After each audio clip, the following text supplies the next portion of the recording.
Hello students, हम lesson number 5 चिट्ठियों की अनूठी दुनिया पढ़ रहे थे, जिसके लेखक हैं अरविंद कुमार सिंह हैं। हमने हमारा आधा लेसन पढ़ लिया था, जिसमें हम पढ़ रहे थे महात्मा गांधी के पास दुनिया भर से अनेक पत्र आते थे और उन सब का गांधी जी अपने हाथ से लिखकर जवाब भेजते थे। इसी क्रम में हम लेसन को आगे बढ़ते हैं। महात्मा गांधी ही नहीं, आंदोलन के तमाम नायकों के पत्र गांव-गांव में मिल जाते हैं। यानी गांधी जी ही नहीं, और जो क्रांतिकारी थे, आंदोलन में भाग लेने वाले नायक थे, नायकों के पत्र भी गांव-गांव में मिल जाते हैं। यानी उनके पास भी जो भी महापुरुष थे, उनके भी पत्र आते थे। पत्र भेजने वाले लोग उन पत्रों को किसी प्रशस्ति पत्र से कम नहीं मानते थे। यानी जो भी पत्र आते थे वो उनको प्रशस्ति पत्र से कम नहीं मानते थे।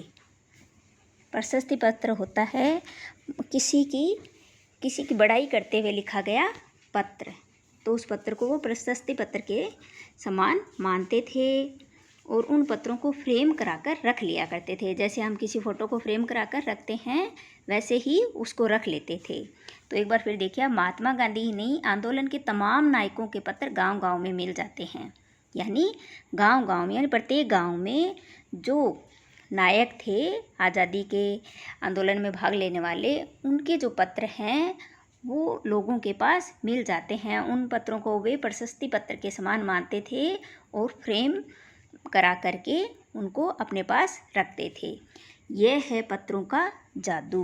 पत्रों का जादू यानी ये प्रभाव है, तभी लोग उनको सुरक्षित रखते थे। यही नहीं, पत्रों के आधार पर कई भाषाओं में जाने कितनी किताबें लिखी जा चुकी हैं। यानी पत्रों के आधार पर कई भाषाओं में बहुत सारी किताबें भी लिखी जा चुकी हैं। वास्तव में पत्र किसी दस्तावेज से कम नहीं है।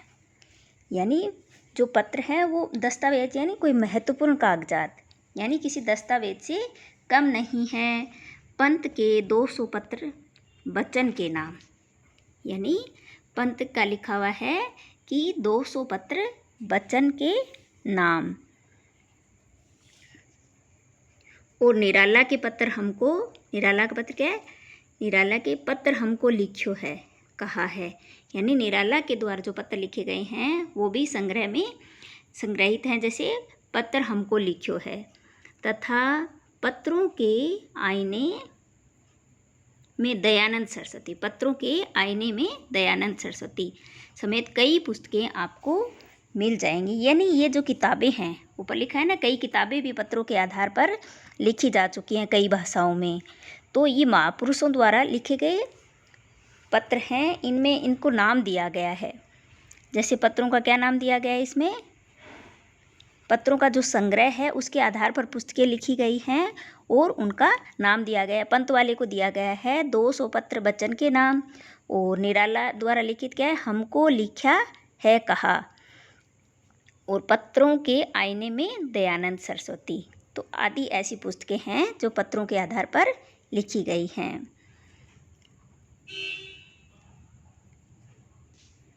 बच्चन के नाम हो गया, मिल जाएंगे। कहा जाता है प्रेमचंद खास तौर पर नए लेखकों को बहुत प्रेरक जवाब देते थे। यानी प्रेमचंद है वो नए लेखकों को प्रेरक, उत्साहपूर्ण जवाब देते थे, तथा पत्रों को के जवाब में बहुत मुस्तैद रहते थे। यानी पत्रों के जवाब में भी बहुत ही मतलब जल्दी से उसका जवाब वो भेज देते थे, तत्परता से।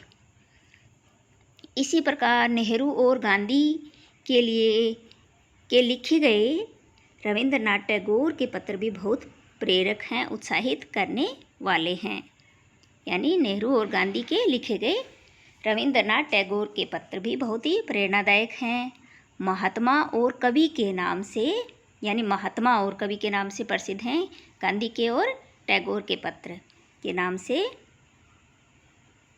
महात्मा और रविंद्रनाथ टैगोर के बीच में, यानी जो इन्होंने जो आपस में पत्राचार किया उसको नाम दिया गया महात्मा और कवि, जो महात्मा गांधी और रविंद्रनाथ टैगोर के बीच में 1915 और 15 से लेकर 1941 के बीच में लिखे गए पत्राचार। यानी एक दूसरे को पत्र भेजना, एक दूसरे को भेजते थे तो वो महात्मा और कवि के नाम से प्रकाशित हुए, का संग्रह प्रकाशित हुआ, जिसमें बहुत से नए तथ्यों और उनकी मनोदशा का लेखा जोखा मिल जाता है। यानी जिसे उनकी बातों का पता चल जाता है कि आपस में वो किस तरह की बातें करते थे, उनकी क्या मनोदशा होगी।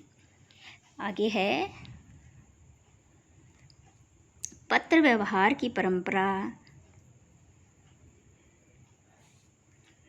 पत्र व्यवहार की परंपरा भारत में बहुत पुरानी है, कि पत्र व्यवहार की परंपरा है वो भारत में बहुत ही पुरानी है। पत्रों का आदान प्रदान काफ़ी पुराने समय से चला आ रहा है,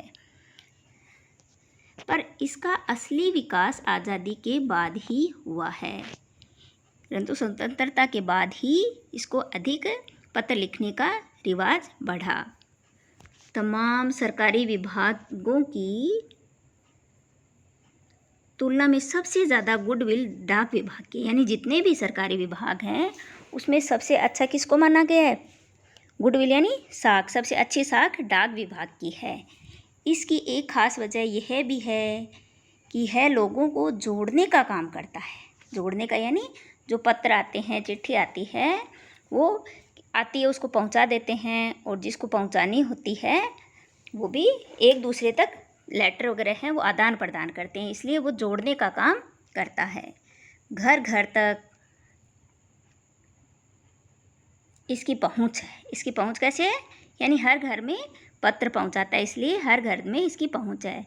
संचार के तमाम उन्नत साधनों के बाद भी चिट्ठी पत्री की हैसियत बरकरार है। यानी आज telephone, mobile phone, satellite phone, internet, fax आदि समाचार के इनके द्वारा भेज सकते हैं, और इनसे क्या समाचार वापस भी अपने को शीघ्रता से मिल जाता है, लेकिन फिर भी पत्रों का महत्व वह कम नहीं हुआ है। शहरी इलाकों में आलीशान हवेलियाँ हो, चाहे शहरी इलाकों में आलीशान घर हों, हवेलियाँ हो, या फिर झोपड़पट्टियों में रहने वाले लोग हों, दुर्गम जंगलों से घिरे हुए गांव हो, यानी दुर्गम यानी जहाँ जाना कठिन हो, तो ऐसे जंगलों से घिरे हुए गांव हो, या बर्फबारी के बीच जी रहे पहाड़ी लोग हों, समुद्र तट पर रह रहे मछुआरे हों, या फिर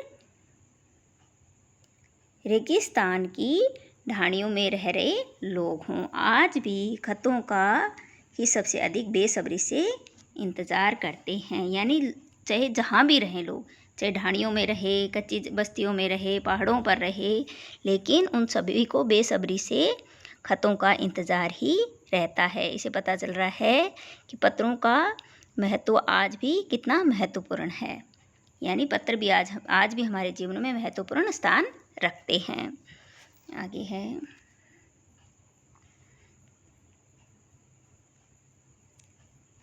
एक दो नहीं करोड़ों लोग खतों व अन्य सेवाओं के लिए रोज़ भारतीय डाकघरों के दरवाज़ों तक पहुंचते हैं।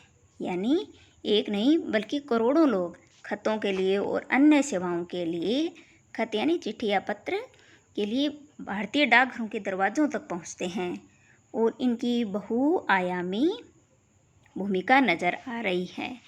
यानी इसमें भी डाक विभाग के बारे में ही बता रहा है कि आज भी ये पत्र हैं वो उपयोगी हैं। इसका प्रमाण क्या है कि डाकघरों में आने वाले करोड़ों लोगों द्वारा मिलता है, कि डाकघरों में आज भी करोड़ों लोग आते हैं। इससे पता चल रहा है कि पत्र आज भी उतने ही उपयोगी हैं। दूर देहात में लाखों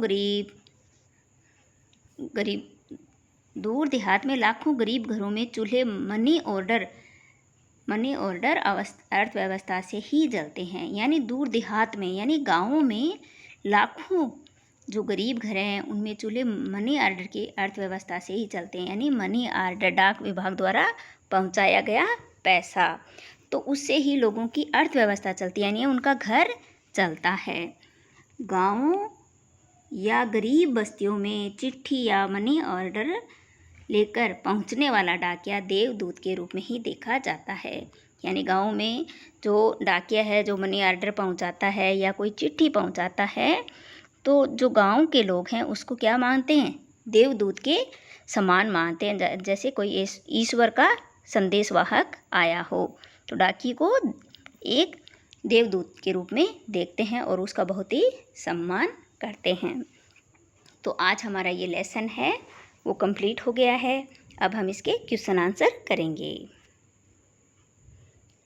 क्वेश्चन आंसर में है पार्ट से में पहला क्वेश्चन है, पत्र जैसा संतोष फोन या SMS का संदेश क्यों नहीं दे सकता। तो इसका आंसर हम देखते हैं।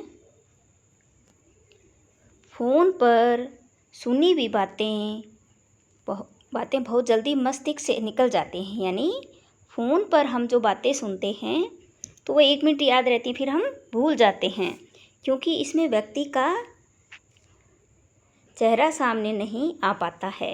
यानी केवल सुनते ही थोड़ी देर तो हमें ध्यान में रहता है, फिर हम भूल जाते हैं। चेहरा सामने नहीं आ पाता। SMS की बात भी अस्थायी होती है। दोनों में संदेश का स्वरूप छोटा होता है, जबकि पत्र लेखन में भावों की अभिव्यक्ति तथा उसे सुरक्षित रूप में रखने और बार बार पढ़ने का सुख मिलता है।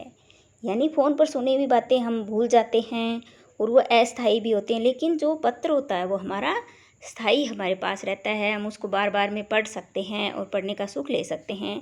इसके अलावा पत्र में बातें विस्तार पूर्वक लिखी जा सकती हैं, जिन्हें भविष्य में एक पुस्तक का आकार भी दिया जा सकता है। सबसे महत्वपूर्ण, पत्र पाने वाले के पास किसी साधन का होना आवश्यक नहीं होता।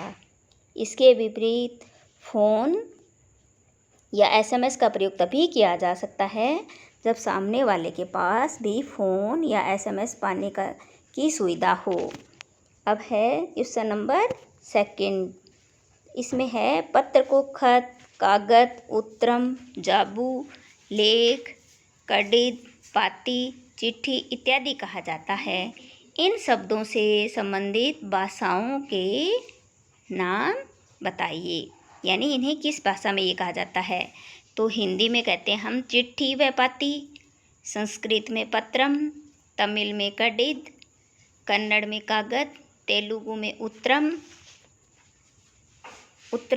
जाबू व लेख और उर्दू में कहते हैं खत। फिर क्वेश्चन नंबर 3 है, पत्र लेखन की कला के विकास के लिए क्या क्या प्रयास हुए हैं, लिखिए।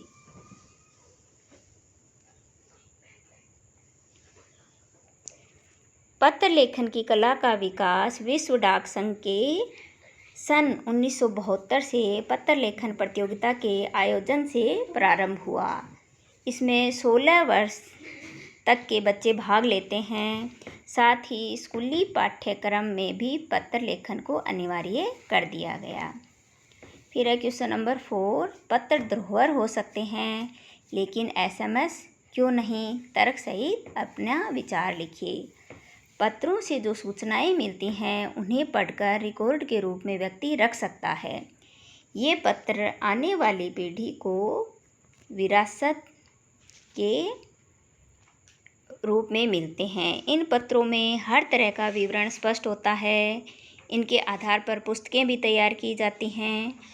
बड़ी बड़ी महान हस्तियों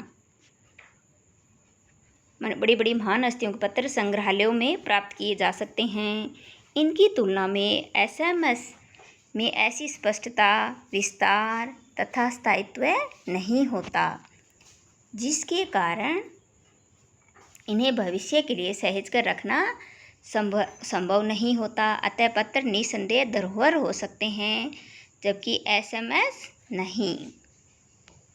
क्वेश्चन नंबर 5, क्या चिट्ठियों की जगह फैक्स, ईमेल, टेलीफोन तथा मोबाइल ले सकते हैं? विज्ञान के कारण बदलती दुनिया में पत्र लेखन का समय बचाकर फैक्स, ईमेल तथा मोबाइल का प्रयोग जोरों से हो रहा है, किंतु इनमें से कोई भी चिट्ठियों की जगह नहीं ले सकता। यानी फ़ोन से हम बहुत जल्दी काम हो जाता है, लेकिन फिर भी ये चिट्ठियों की जगह नहीं ले सकते। इसका कारण यह है कि पत्र लेखन में लेखक की भावना, उसकी लेखन कला शब्दों का चयन, भावों की अभिव्यक्ति तथा संप्रेषणीयता होती है। इसके अलावा पत्रों को संभाल कर रखा जा सकता है। व्यापारिक तथा विभागीय कार्यों को पहले भी पत्रों के माध्यम से किया था और आज भी किया जा रहा है, यानी विभागीय कार्य है वो सभी पत्रों के माध्यम से हो रहे हैं। जबकि मोबाइल या टेलीफोन द्वारा प्राप्त मौखिक संदेश को स्थायी नहीं रखा जा सकता है, अतः ये साधन पत्र का स्थान कभी नहीं ले सकते। पत्र का महत्व सर्वकालिक है, यानी पत्र का महत्व हमेशा रहेगा।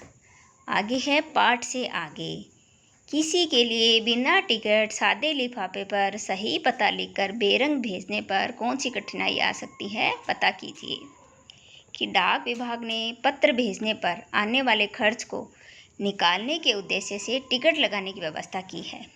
कि ऊपर पूछा था बिना टिकट, मान लो सादा लिफाफा है तो पता लिखकर बेरंग भेजने पर कौन सी कठिनाई आ सकती है, तो वो टिकट लगाना ज़रूरी होता है। पत्र पर टिकट लगा होने पर वह बेरंग हो जाता है। ऐसा पत्र जिसे भेजा जाता है उसे टिकट का दोगुना पैसा देना पड़ता है। यदि पैसा न दिया जाए तो पत्र पोस्ट ऑफिस में जमा हो जाता है। ऐसी स्थिति में हमारा संदेश बिना पहुंचे भी रह सकता है, यानी हमें उस पर टिकट लगाना चाहिए। फिर है पिन कोड भी संख्याओं में लिखा गया एक पता है। कैसे? सुनने में संक्षिप्त से लगने वाले पिन कोड का पूरा नाम पोस्टल इंडेक्स नंबर है, यानी पिन कोड का पूरा नाम क्या है? Postal index number. ये 6 अंकों का होता है। इसका हर अंक अपने में कुछ न कुछ छिपाए रहता है। इसका पहला अंक राज्य को, अगले 2 अंक संबंधित क्षेत्र को और अंतिम 3 अंक संबंधित डाकघर को के सूचक होते हैं। इस आधार पर हम कह सकते हैं कि पिन कोड संख्या के रूप में लिखा गया एक पता ही होता है। ऐसा क्यों होता था कि महात्मा गांधी को दुनिया भर से पत्र महात्मा गांधी इंडिया पता लिखकर आते थे? महात्मा गांधी विश्व भर में प्रसिद्ध नेता थे, अतः वे भारत में जहाँ भी रहते उनके नाम से पत्र पहुँच जाते थे, यानी वो तो प्रसिद्ध नेता थे, वे जहाँ भी होते थे उनको पत्र मिल जाता था। फिर है आगे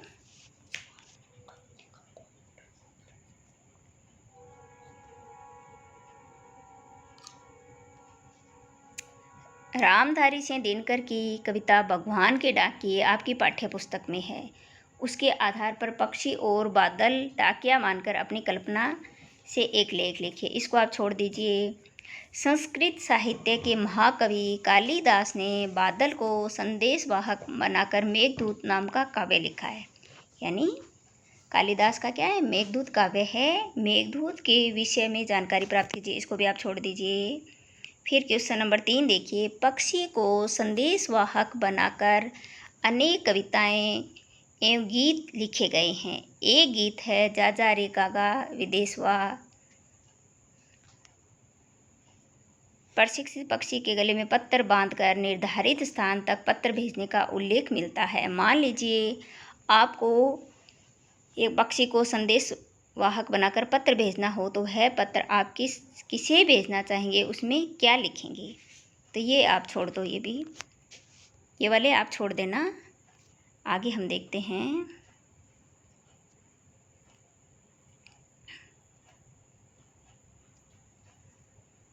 क्वेश्चन नंबर 4 देखिए। केवल पढ़ने के लिए दी गई रामदरस मिश्र की कविता चिट्ठियाँ को ध्यानपूर्वक पढ़िए और विचार कीजिए, क्या यह कविता केवल लेटर बॉक्स में पड़ी निर्धारित पते पर जाने के लिए तैयार चिट्ठियों के बारे में है, या रेल के डिब्बे में बैठी सवारी भी उन्हीं चिट्ठियों की तरह है जिनके पास उनके गंतव्य तक का टिकट है, पत्र के पते की तरह? और क्या विद्यालय भी एक लेटर बॉक्स की भांति नहीं है जहाँ से उत्तीर्ण होकर विद्यार्थी अनेक क्षेत्रों में चले जाते हैं? अपनी कल्पना को पंख लगाइए और मुक्त मन से इस विषय पर विचार विमर्श कीजिए। इसको भी छोड़ दो, नोटबुक में मत करना।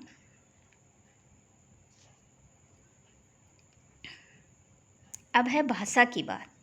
तो भाषा की बात में देखिए, किसी प्रयोजन विषय से संबंधित शब्दों के साथ पत्र जोड़ने पर कुछ नए शब्द बनते हैं।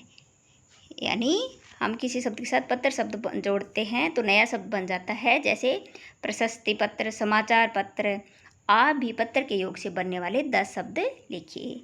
तो ये आप लिखेंगे मांग पत्र, प्रमाण पत्र, सम्मान पत्र, प्रपत्र, व्यक्तिगत पत्र, संवेदना पत्र, व्यावसायिक पत्र, कार्यालयी पत्र, विभागीय पत्र और परिपत्र।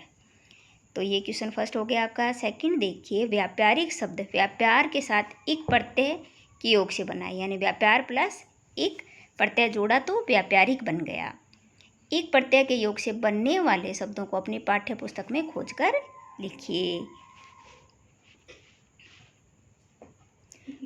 तो इसमें है, पहला देखिए, सेना प्लस एक सैनिक, रसायन प्लस एक रासायनिक। यानी इसमें मान लो सेना है तो सै के ए की मात्रा है, ए की मात्रा हो और आगे एक प्रत्यय जोड़ दिया है तो वो ऐ बन जाएगा। ऐ की मात्रा बन गई ना आगे। रसायन प्लस इक तो ए है, रै में ए की मात्रा है ना, और एक प्रत्यय जुड़ता है तो आगे आ बन जाता है। जैसे रासायनिक, रसायन था और एक प्रत्यय जोड़ने से आ की मात्रा लग जाएगी, रासायनिक। अर्थ प्लस इक, इसमें भी ए की मात्रा है तो आ हो जाएगा, आर्थिक। इतिहास प्लस इक, ई आया तो ई का क्या हो जाएगा, ए, ऐतिहासिक। इतिहास प्लस इक तो ई का क्या हो जाएगा, ए में भी ऐ की मात्रा है, ये ऐतिहासिक। फिर है दिन प्लस इक, ई आया फिर ई आ गया, यहाँ भी इतिहास में भी ई था, दिन ई की मात्रा है तो यहाँ भी ऐ हो जाएगा, दैनिक। अंतर प्लस इक तो एक प्रत्यय जुड़ गया तो अंतर, ए है तो आ हो जाएगा, आंतरिक। स्वभाव प्लस इक, स्व ए की मात्रा है तो क्या हो जाएगा, आ, स्वाभाविक। फिर है समाज प्लस इक तो सामाजिक। प्रकृति प्लस इक, प्राकृतिक। यहाँ भी आ की मात्रा हो जाएगी। परिश्रम प्लस इक, पारिश्रमिक। ठीक है, ये एक प्रत्यय जोड़कर शब्द बनाए गए हैं। एक प्रत्यय जोड़ते हैं तो ए का आ हो जाता है, ई का ऐ हो जाता है, ए का ऐ। अब आगे है क्वेश्चन नंबर 3। दो स्वरों के मेल से होने वाले परिवर्तन को हम स्वर संधि कहते हैं। दो स्वरों के मेल से होने वाले बदलाव या परिवर्तन को हम स्वर संधि कहते हैं। जैसे रविंद्र, रवि प्लस इंद्र, इसमें ई है, दो स्वरों के मेल से विकार हो रहा है, परिवर्तन हो रहा है तो ई, इसमें ई का क्या बन गया, बड़ी ई हो गई है। इसको क्या कहेंगे हम, दीर्घ संधि। तो इसे हम दीर्घ संधि कहते हैं। दीर्घ स्वर संधि के और उदाहरण खोजकर लिखिए। और मुख्य रूप से स्वर संधियाँ 4 प्रकार की मानी गई हैं। वैसे 5 प्रकार की होती हैं, लेकिन इसने कहा मुख्य रूप से स्वर संधि 4 प्रकार की है। दीर्घ संधि, गुण संधि, वृद्धि संधि, यण संधि और एक 5वीं होती है अयादी संधि। ह्रस्व या दीर्घ ए ई उ के बाद ह्रस्व या दीर्घ ए ई उ आए, यानी समान स्वर आए। ए के बाद में ए भी आ सकता है, आ भी आ सकता है, ई के बाद में ई भी आ सकती है और बड़ी ई भी आ सकती है, ऊ के बाद में छोटा ऊ भी आ सकता है और बड़ा ऊ भी, या ए के बाद में आ जाए तो ये आपस में मिलकर क्रमशः क्या बन जाते हैं, दीर्घ हो जाते हैं। ए का आ, छोटी का बड़ी ई और बड़ा ऊ हो जाते हैं। इसे हम क्या कहेंगे, दीर्घ संधि कहते हैं। दीर्घ संधि में क्या होता है, समान स्वर आते हैं, ए के बाद में ए ही आएगा और जब संधि हो जाएगी तो वो वर्ण क्या बन जाएगा, दीर्घ बन जाएगा। तो इसे हम दीर्घ संधि कहते हैं। जैसे देख लीजिए, महा प्लस आत्मा तो महात्मा, वहाँ भी आ की ध्वनि आ रही है, आत्मा में भी आ तो महात्मा। इसी कारण इसे दीर्घ संधि कहते हैं। संग्रह प्लस आलय, संग्रहालय, यानी ए संग्रह ए आ रहा है और आलय में आ रहा है तो ए प्लस आ ही बन जाएगा, दीर्घ बन जाएगा। दीर्घ संधि में समान स्वर आते हैं और जब संधि करते हैं तो जो स्वर है वो दीर्घ हो जाता है। इसी प्रकार के अन्य उदाहरण देख लीजिए आप।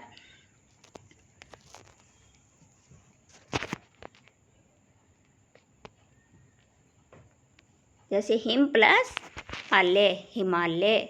छात्र प्लस आवास छात्रावास, वृत्त प्लस आकार वृत्ताकार। यहाँ जैसे हिम ए और यहाँ आ, हिमालय बन गया। छात्र प्लस आवास छात्रावास, आ की यानी दीर्घ हो रहा वृत्त प्लस आकार वृत्ताकार। प्राप्त प्लस अंक प्राप्तांक। कवि प्लस इंद्र, यहाँ कवि में ई की मात्रा छोटी है, आगे भी छोटी, इंद्र में भी, और जब दोनों की संधि कर देंगे तो ई की मात्रा बड़ी हो जाएगी। समान स्वर है, ई है, और संधि करने पर कविंद्र यानी बड़ी हो गई है, दीर्घ हो गई है मात्रा। महा प्लस आस्य महास्य। हिम प्लस आच्छादित हिमाच्छादित। भानु प्लस उदय भानुदय। भानु में ऊ छोटा है, उदय में भी छोटा है, और जब दोनों की संधि हो गई है तो मिलकर बड़ा ऊ बन गया है भानुदय। राजा प्लस आज्ञा राजाज्ञा। इसमें पहले से ही दीर्घ है तो बाद में भी दीर्घ ही बन जाएगा। Him plus Anshu Himanshu. तो ये आपकी स्वर संधि में दीर्घ संधि थी, दीर्घ संधि के उदाहरण थे ये। आगे देखते हैं हम। एक मिनट, ये आपका लेसन है वो पूरा हो गया है। इतने ही थे। आप इनको जितने मैंने आपको क्वेश्चन बताए हैं वो सभी अपनी नोटबुक में करेंगे। भाषा की बात की आप सभी करेंगे, और पीछे आपको क्वेश्चन मैंने बता दिए, जो छोड़ने थे वो आप छोड़ देंगे, बाकी सारे अपनी नोटबुक में लिखेंगे और चेक करने के लिए स्कूल में भी भेजेंगे। धन्यवाद।